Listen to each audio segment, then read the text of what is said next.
Nuestra charla principal se sube todos los días a nuestro canal de YouTube. Búscanos como Diana, Verónica y Tony, la entrevista. También puedes volver a escucharla en Spotify como Diana, Verónica y Tony. Te invitamos a seguirnos, regálanos un me gusta, compártela con tus amigos y activa las notificaciones. Este día en el Corre-Corre de la Mañana le damos la bienvenida a... Está con nosotros el periodista Álvaro Cruz Rojas de Diario El Mundo, y esta es una charla que teníamos pendientes desde hace semanas que la estuvimos ahí peloteando el tema, ¿verdad? Porque obviamente muchos sabemos de lo que pasa en nuestro país, pero no sabemos qué pasa aquí a la vuelta de la esquina. O sea, no lo tomamos en cuenta, ¿verdad? ¿Qué rumbo se está tomando Guatemala, Honduras, Nicaragua, Costa Rica, Panamá, Belice, Panamá? Sí. Y entonces ha hecho la tarea Álvaro de ver cómo están esos países. De hacernos el resumen ejecutivo. ¿Cómo estás, Álvaro? Bien, muchas gracias. Un gusto verlos, un gusto estar aquí con ustedes y con toda su audiencia. Siempre los escuchamos ahí. Nos entretenemos también con los chistes. Con la hora chingüengüenchona. Si nos quedamos cortos hoy, va a haber segunda parte. Con todo ¿Te parece? Sí, ¿Te sí, parece? Sí. Empecemos enterándonos de qué está pasando en Honduras. A ver, antes de entrar a Honduras, yo quería hacer como un resumen general de la región, ¿verdad? Yo creo que nos parecemos mucho y indudablemente tenemos cosas en común, muchas diferencias también, pero cosas en común tenemos todos: crisis políticas, problemas de seguridad, algunos con problemas económicos serios y algunos con problemas de institucionalidad, ¿verdad? Digamos que ese es el resumen general. Mira que no es nada nuevo en la región, Sí, ¿verdad? sí, exacto. Además, unos más que otros. Uno puede decir que la situación de Nicaragua es terrible, ¿verdad? Es una dictadura cruel, feroz, ¿verdad? Igual uno... Tú eres nicaragüense. Yo nací en Nicaragua, ¿verdad? No puedes entrar a Nicaragua. Yo no puedo entrar a Nicaragua desde hace unos años. Está todo periodista reconocido, incluyendo salvadoreños, no pueden entrar a Nicaragua, el gobierno lo veta. Mi padre falleció hace un mes y yo no pude entrar a Nicaragua, para que se den una idea. Y verdad que para Nicaragua tenés que pedir permiso para entrar. Tenés que pedir permiso. No es que yo voy con mi DU y voy a pasar, no, ¿verdad? Hace unos meses a Fernando Golcher, que anda haciendo, el periodista, ex periodista de la prensa gráfica, que anda haciendo un recorrido en bicicleta por América Latina, cierto, le vetaron la entrada, ¿verdad? Para que nos demos una idea. Él estaba haciendo un paseo, no estaba haciendo ningún reportaje periodístico, igual lo vetaron. Igual vetan creadores de contenido, etcétera. También hay situaciones, bueno, igual como hay países con problemas económicos, hay países con una bonanza bastante buena, como Guatemala, pero bueno, y Panamá, que ha afrontado una serie de protestas en los últimos meses bastante caóticas, ¿verdad? Eso es así como el resumen general. Guatemala no, con Bernardo Arévalo se esperaba así como un cambio, ¿verdad? Y está costando. Está costando. Es toda una situación compleja. Es un país complejo que tiene demasiados poderes fácticos que traen esas complicaciones. Pero bueno, hablemos de Honduras para empezar. Honduras tiene elecciones en noviembre. Y hay tres candidatos principales: la oficialista, la ministra de Defensa Rixi Moncada, es una socialista de izquierda, tipo Partido Comunista, muy ligada, muy cercana a Mel Zelaya. Para empezar, creo que hay que decir que Mel Zelaya, el expresidente que fue destituido en 2009, junio 2009. En junio de 2009, por haber intentado hacer un plebiscito inconstitucional, y fue declarado ilegal por la Sala de lo Constitucional de Honduras, y luego el ejército hondureño lo sacó. Lo fueron a dejar en un avión. En un avión a San José. A San José. Exacto. Entonces, lo fueron a dejar. Literal. Literal, y sí, creo que iba en boxers. Entonces, en 2022... Pero bonito. En 2022 fue electa su esposa, Xiomara Castro, y Mel Zelaya es el que gobierna en realidad, ¿verdad? Es su segundo periodo. Entonces, Él tiene un cargo como de asesor, ¿verdad? como de asesor presidencial, Es el pero, que manda. pero El que manda. uno ve en las reuniones de gabinete, él está en la mesa principal, en la silla principal de la mesa, etcétera, ¿verdad? Es el que ordena, es el que dirige. Su hijo es el principal secretario privado de la presidenta. Hace unos días el Consejo Nacional Anticorrupción, que es una ONG muy, muy importante en Honduras, publicó un estudio que decía que hay 115 familiares de Mel Zelaya, de Xiomara Castro, en 47 instituciones de gobierno. Es decir, entonces en Honduras se ha empezado ya a hablar del familión, ¿va? Para hablar de la estructura de gobierno, ¿va? Y ahí no hay ley contra el nepotismo, ¿verdad? Bueno, debe haber, pero... Debe haber, pero de lo que yo ok. recuerdo, Álvaro, de que cubría elecciones en Honduras, los partidos tradicionales, el azul era el partido nacional y el partido liberal era el rojo. Correcto. Pero se metió la esposa de Mel Zelaya con el Partido Libre. A ver, entonces, a raíz del golpe o de la destitución, para mí no fue un golpe de Estado, fue una destitución por un presidente que hace algo ilegal, ¿va? Entonces, a raíz de la destitución de Zelaya, el Partido Liberal se divide. Zelaya era originalmente liberal y crea este Partido Libertad y Refundación, cuyo acrónimo es LIBRE, y ellos llevan a la presidencia a Xiomara Castro, aliados con un personaje bastante controversial en Honduras, que se llama Salvador Nasralla. Salvador Nasralla es elegido con Xiomara Castro como primer designado, que es el cargo, como se llama formalmente, el vicepresidente.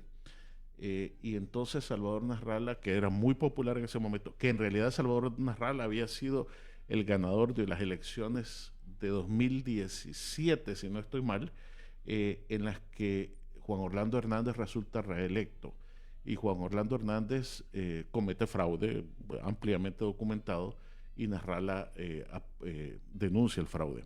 Entonces, en la siguiente elección, Nasralla se alía con Xiomara Castro gana la elección, luego Xiomara Castro y Salvador Nasralla se dividen, se pelean.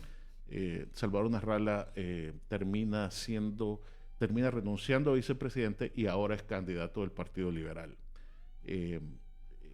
Él previamente era candidato de un partido que se llamaba Partido Salvador de Honduras. Él se llama Salvador, ¿verdad? Obviamente era su nombre.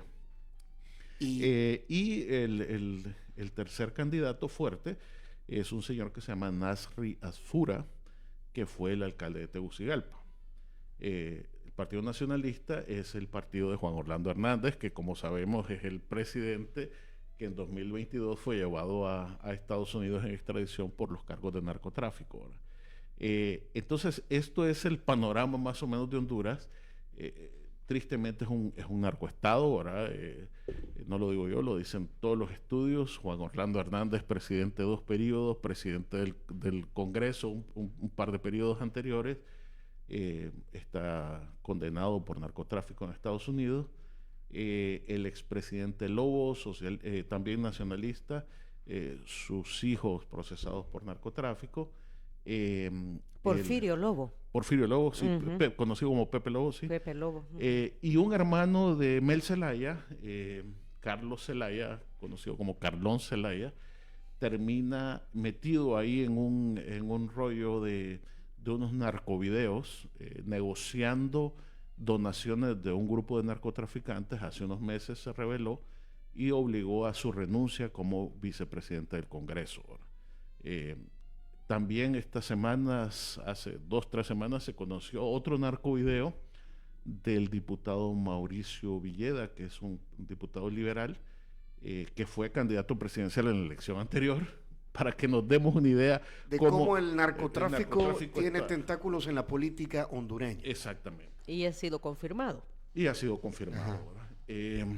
¿Tienen problemas de pandillas también? Tienen problemas serios de pandillas, tienen problemas de narcotráfico, tienen problemas de cultivo de coca y de marihuana, tienen problemas de delincuencia. Hace unos Esta semana, a inicios de esta semana, hubo una matanza, por ejemplo, de unos jóvenes, de unos estudiantes de secundaria. Ha habido un estado de excepción focalizado en algunos municipios.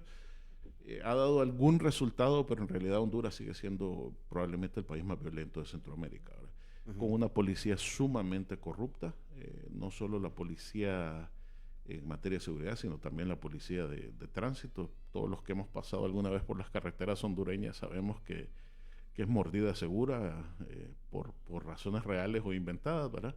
Es un problema serio. Y ahorita también tienen un brote de COVID-19 bastante serio que ha obligado al teletrabajo y a suspensión de clases y a la imposición de la mascarilla. Entonces, Honduras está... Así están los hondureños. Políticamente y en cuanto a socialmente, salud, sí. esa es la situación en Honduras. Y ese es como el más complicado, decías, en estos momentos. Para mí en este momento, bueno, quizá el más complicado es Nicaragua, pero quería entrar a Honduras por la urgencia de las elecciones. El último sondeo del equipo de reflexión, investigación y comunicación, que es de los jesuitas, algo así como el UDOP en Honduras, hablaba de que el Partido Liberal de Salvador Narrara era el favorito en las elecciones, con 39% de la intención de voto, el Partido Oficialista Libre con el 25% y el Partido Nacional con el 23%. Es decir, creo que no hay segunda vuelta en Honduras, entonces habrá que ver qué sucede en noviembre, ¿verdad? Todavía queda mucho tiempo que ver. Pueden salir cosas, vea. Sí, pueden salir cosas. La presidenta Castro está bastante baja en su nivel de aprobación, anda como por el 4.3 de nota. Así es que así nos damos una idea cómo anda la cosa. Son las 8 de la mañana con 24. Aceleramos y nos vamos ¿a dónde? ¿A Guatemala, querés decir? ¿O a Costa Rica? Vamos a Costa Rica. Bueno, en Costa Rica, bueno, es la democracia más sólida de la región históricamente, ¿verdad? Pero ha sido un gobierno de Rodrigo Chávez bastante accidentado, bastante con crisis políticas recurrentes. Hay elecciones también el próximo año. Hay una coalición de partidos que respalda lo que ellos llaman el chavismo, pero es chavismo con S al final, ¿verdad? No chavismo con Z como el de Venezuela. Precisamente el presidente Chávez va a anunciar hoy si renuncia a la presidencia para ser candidato a diputado o no, que ha sido una especulación que lleva semanas en Costa Rica. Personalmente creo que no va a renunciar, ¿verdad? Pero a ver, Rodrigo Chávez es un personaje controversial, polémico, que se mete al ring a pelear con todo el mundo, que se ha aliado estrechamente con Estados Unidos, que se ha distanciado notablemente de China, al grado que ha prohibido que empresas chinas intervengan en la licitación de 5G en Costa Rica, ¿verdad? Además, el presidente Chávez tiene en este momento una acusación presentada por la Corte Suprema, y la Asamblea Legislativa está analizando esa acusación. Fue acusado por el delito de concusión. En derecho eso se refiere al delito cometido por un funcionario que, abusando del cargo, induce a alguien a darle o prometerle beneficios, ¿verdad? Eso fue por la contratación de servicios de comunicación financiados por el BCIE. Entonces, ese es un caso que tiene, pero la Fiscalía había anunciado hace unos meses que él tenía más de 100 investigaciones abiertas, ¿verdad? Y que al menos 70 de ellas estaban bajo investigación, el resto había sido descartadas. Álvaro, por la invitación que tuvo el presidente Bukele por parte del presidente Rodrigo Chávez, daba la impresión que quería, porque también se les ha disparado un poco la delincuencia, impulsar un modelo similar al régimen de excepción acá en El Salvador. A ver, Costa Rica tiene un problema bien serio de inseguridad desde hace unos 3 años. Explotó en 2023 con más de 900 homicidios. El año pasado hubo casi 900 y este año ya van 500 y la proyección es que va a pasar de 900. Problemas muy profundos con el narcotráfico, Algunas bandas sudamericanas se han asentado en el país, algunas bandas costarricenses incluso, lo que ha obligado a que la Asamblea Legislativa apruebe por primera vez la extradición de nacionales por motivos de narcotráfico. Y para que nos demos una idea, uno de los primeros que ha sido aprobado es un ex ministro de Seguridad y ex magistrado de la Corte Suprema implicado en narcotráfico, ¿verdad? Es decir, el problema es bien serio. Qué triste. Celso Gamboa era una estrella de la política y de seguridad de Costa Rica, y a los 39 años fue elegido magistrado de la Corte Suprema, y hoy a los 45, 46 es el primero en que va a ser extraditado a Estados Unidos por narcotráfico. Entonces, Costa Rica tiene un problema similar al que nosotros teníamos a finales de los 90 o buena parte de la primera década del siglo XXI, que es que tiene unas leyes espectaculares para un país normal.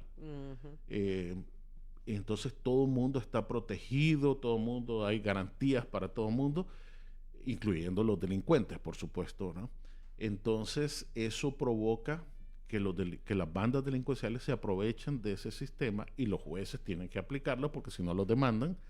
Entonces, de alguna manera, se les está yendo de las manos el problema de seguridad. Exactamente la situación que teníamos nosotros hace unos años. ¿Y qué sucede? Que al igual que sucedía aquí, cuando hay discusiones en la Asamblea Legislativa, hay motivaciones políticas para no endurecer las leyes, ¿verdad?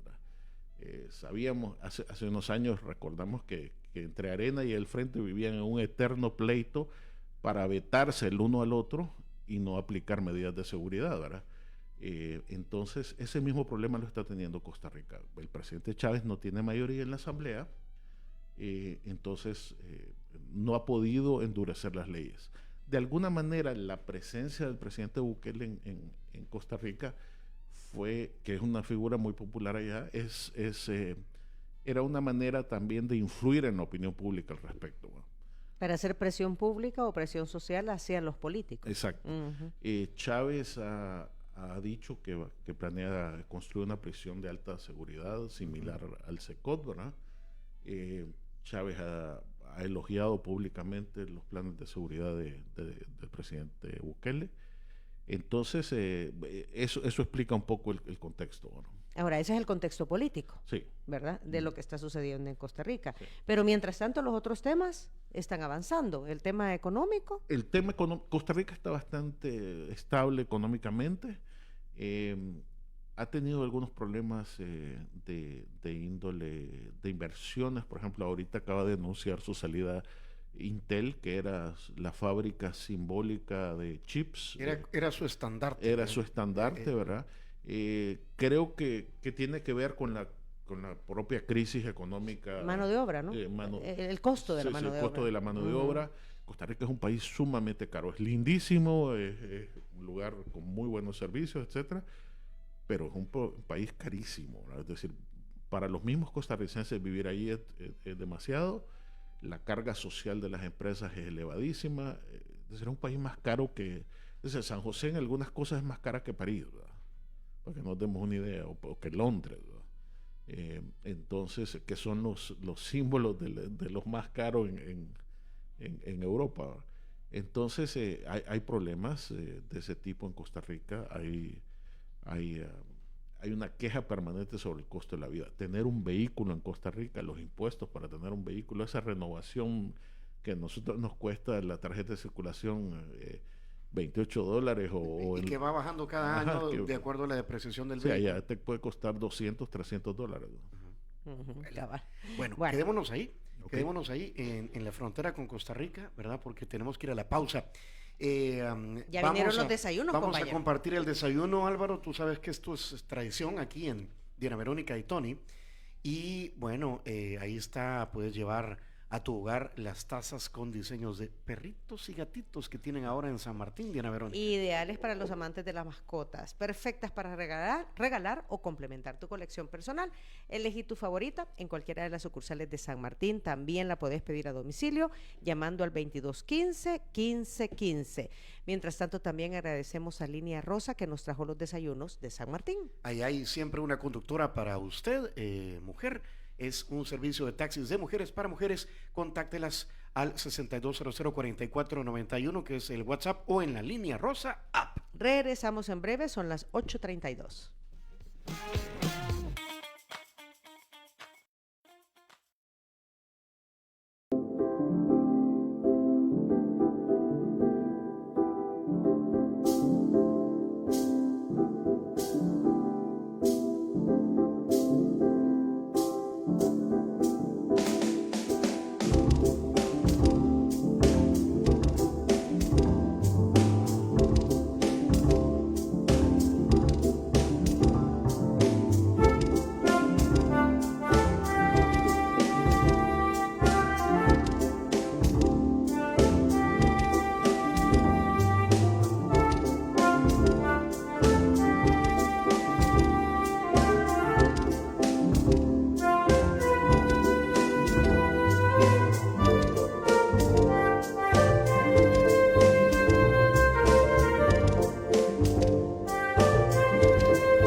Conversamos con el periodista Álvaro Cruz Rojas, editor jefe de Diario El Mundo, y estamos haciendo un recorrido por la región centroamericana, políticamente hablando.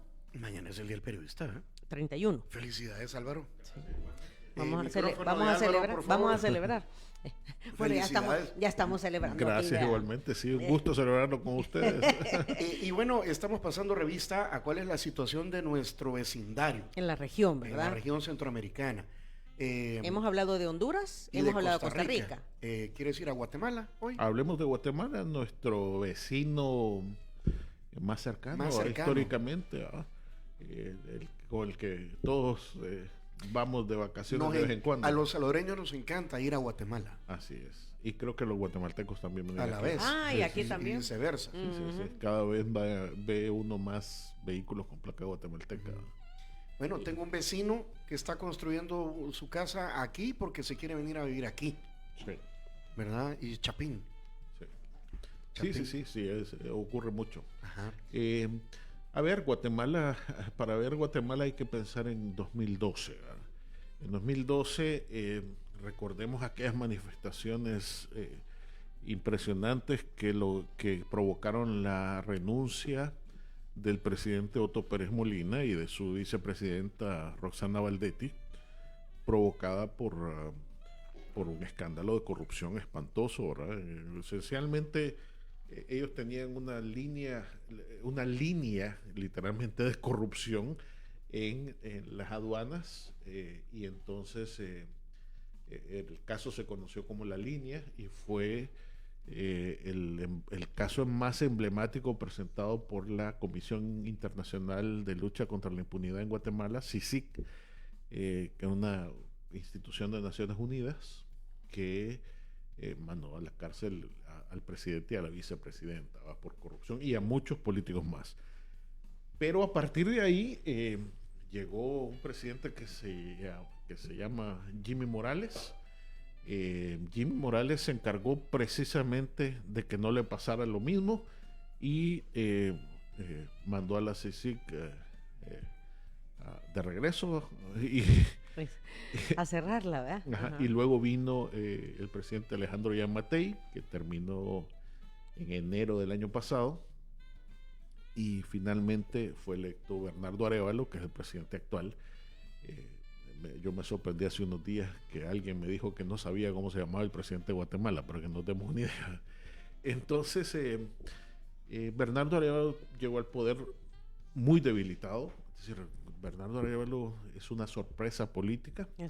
El movimiento Semilla. Sí, Bernardo Arévalo es el hijo de un presidente muy querido en Guatemala que se llamaba Juan José Arévalo. En 1944 hubo una revolución de octubre, se llama en Guatemala, no tiene nada que ver con la revolución de octubre soviética, cuando una serie de protestas provocaron la renuncia del dictador Jorge Ubico, y entonces Juan José Arévalo, después de unos meses de transición, Juan José Arévalo, que era un académico muy famoso, fue electo presidente como con el 90% de los votos en esa época. Entonces este es el hijo del presidente. Él estaba en un movimiento socialdemócrata que tenía unos cuantos diputados en el Congreso, el movimiento Semilla, y cuando pasó a segunda vuelta fue toda una sorpresa en junio de 2023, creo que fue la elección, y le ganó a Sandra Torres. Sandra Torres es una política que ha intentado llegar a la presidencia 4 veces, y que dice que la forma más segura de ganar la presidencia es que Sandra Torres sea tu contendiente en segunda vuelta. Porque ya le pasó la tercera, es la vencida. Porque, ¿sí? Exacto, porque siempre pierde con alguien. Entonces, Bernardo Arévalo gana, es un gobierno, llega con muchos problemas porque fundamentalmente estos señores, Pérez Molina, Jimmy Morales y Alejandro Yamatei, controlan la Fiscalía, la Corte Suprema, gran parte del Congreso, los tribunales, la Corte de Constitucionalidad. Entonces hicieron ahí una serie de jugadas para tratar de impedir que el presidente Arévalo asumiera el poder. y el problema fue tan grande que incluso el día de la toma de posesión retrasaron todo y el presidente, en lugar de tomar posesión el 14 de enero a las 3 de la tarde como correspondía, terminó tomando posesión el 15 de enero a las 2 de la mañana. Entonces, al presidente no le ha tocado más que tener el apoyo de Estados Unidos, acercarse mucho a Estados Unidos para garantizar tener algún respaldo, garantizar la gobernabilidad. Políticamente hablando. Hay una figura importante que sería que estoy hablando de la fiscal Consuelo Porras, uh-huh, que es el nombre que representa a esos poderes fácticos, al pacto de corruptos, se le llama pacto de corruptos popularmente. ¿Verdad? Y entonces, no logra quitarla. No, porque no tiene... A ver, en el contexto anterior, había una fiscal que se llamaba Telma Aldana, que era la fiscal en el momento de la CICIG, la que metió preso a Pérez Molina. Entonces, para proteger a la fiscal que combatía la corrupción, se modificó la ley para que no pudiera ser sustituida por el presidente. Entonces esa misma ley la aplican ahora para proteger a Consuelo Porras, que está haciendo exactamente lo contrario de Telma Aldana. Ella está protegiendo todo el sistema de corrupción. La fiscalía está dejando libres y devolviendo bienes a todos los corruptos que fueron condenados en las fiscalías anteriores. Eso está sucediendo en este momento en Guatemala. ¿Qué tanto? Porque se habla mucho, perdón compañera, se habla mucho que hay una Guatemala que es la urbana, la del centro político, pero que hay extensiones de terreno allá al norte, en la selva, donde campea el narcotráfico. A ver, Guatemala, la capital de Guatemala creo que es la ciudad más moderna de Centroamérica, junto a la ciudad de Panamá. Sin duda los centros urbanos como Antigua, como Quetzaltenango, incluso Flores, Escuintla, son muy modernos también, pero también es cierto que hay una Guatemala rural e indígena bastante con mucha exclusión, ¿verdad? En el Petén. En el Quiché, en la zona occidental, en el altiplano generalmente. Se dice que Guatemala es el país con mayor desigualdad social de Centroamérica. Sí. Entonces, es un país que tiene casi 18, 19 millones de habitantes, depende de quién le pregunte, pero el problema del narcotráfico es un problema muy viejo que tiene que ver con probablemente de los años 90. Yo siempre cuento esta anécdota de que una vez yo fui a Esquipulas, Guatemala, y pregunté al mesero de un restaurante que si era seguro caminar en Esquipulas, que uno siempre pregunta en estas ciudades porque... Y esto que Esquipulas es una ciudad turística. Exacto. Ajá. Y la respuesta del mesero fue, no se preocupe, esta ciudad es muy segura porque desde que los narcos vinieron no hay mareros. O sea que el poder lo tiene el narcotráfico. El poder lo tiene el narcotráfico, en Esquipulas. Entonces, toda la zona que llama Guatemala, la zona oriental, que es el departamento de Chiquimula, donde está Esquipulas, y el departamento de Zacapa, que es el departamento vecino, tiene muchos problemas de narcotráfico. Algunos de sus alcaldes y sus diputados han sido procesados y extraditados a Estados Unidos por narcotráfico. Incluso hay uno que fue extraditado, condenado en Estados Unidos, cumplió su condena, regresó y fue electo alcalde otra vez. Igual que Alan García. Sí.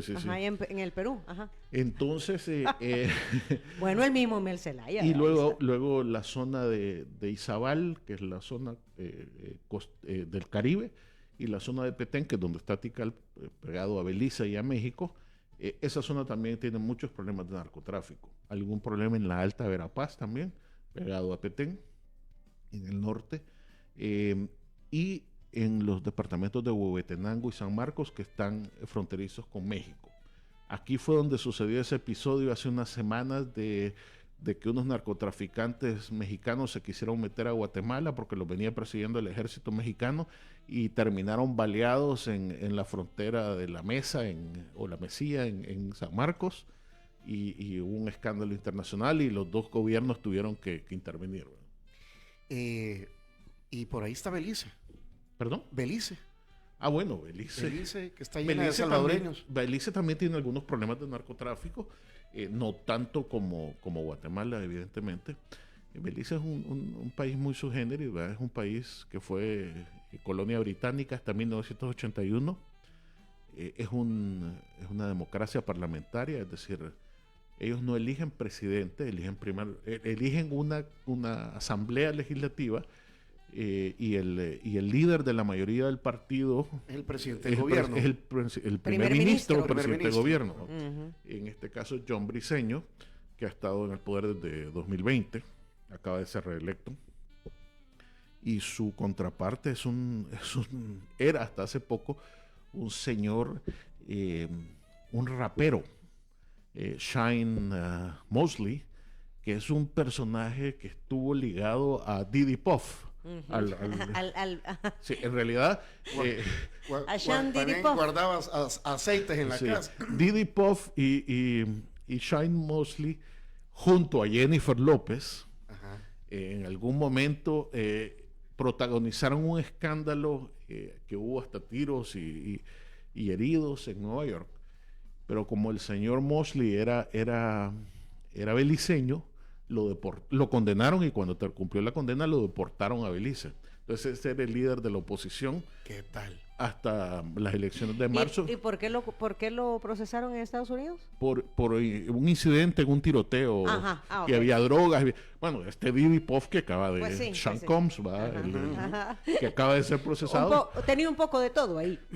Ese era el líder de la oposición beliceña. Entonces, obviamente... me imagino que a los beliceños no les hace mucha gracia y John Briceño volvió a ser electo primer ministro. Nos queda un minuto de entrevista y nos faltó Nicaragua y Panamá. Bueno, te resumo, Nicaragua, como sabemos, es una dictadura feroz, corrupta, con 900,000 exiliados. ¿Es cierto la afirmación de que Daniel Ortega le ha entregado Nicaragua a China? Nicaragua le ha entregado todo a China, concesiones mineras, todas las infraestructuras, está absolutamente sometido a la República Popular China. Uh-huh. Ok. ¿Y Panamá? Panamá tiene algunos problemas de huelgas, problemas con la Caja del Seguro Social, problemas con Estados Unidos y la influencia china en el canal. Creo que está bastante alineada con Estados Unidos ahora. Tiene problemas de corrupción. Hay un expresidente procesado y sancionado por haber recibido una donación, entre comillas, de China de $143 millones, que solo llegó a sus cuentas para cambiar la relación de Taiwán con China. Acaban de sancionar al expresidente Torrijos también. Así es que... también hay narcotráfico. También hay narcotráfico, la cercanía con Colombia. Y la selva. Exacto. Y los problemas de migración que vimos hace unos días, ¿verdad? Sí. Que ya bajaron. Ya han bajado mucho. Ya han bajado. Sí. Te agradecemos este esfuerzo que has hecho, Álvaro, para tratar de entender cómo están nuestros vecinos, ¿verdad? Cómo está la región centroamericana. Y yo creo que hay que ir como llevando el termómetro. Claro, sí, porque ahorita hicimos un repaso rápido. Sí, Solo sí. no quiero dejar de lado los comentarios de nuestro radio escucha. Johan Quesada dice que incluso en Nicaragua un dron que lleves no te quieren dejar entrar. Y aquí dice Hernán que en el Amatillo, del lado de Honduras, ya se ve gente pidiendo dinero, se ve pobreza. Sergio Zelaya dice, en palabras que entendamos, nuestro país es el que goza con mayor nivel de seguridad en la región. Sí, sin duda en este momento El Salvador es el país más seguro de la región, ¿verdad? Entonces, te guste o no te gusten las políticas de gobierno, ese es un hecho real, ¿verdad? Ahora, Okay. económicamente, ya para terminar, económicamente siguen creciendo Honduras, la misma Nicaragua, hay un montón de inversión salvadoreña. El país más fuerte económicamente en la región, por los números, es Guatemala.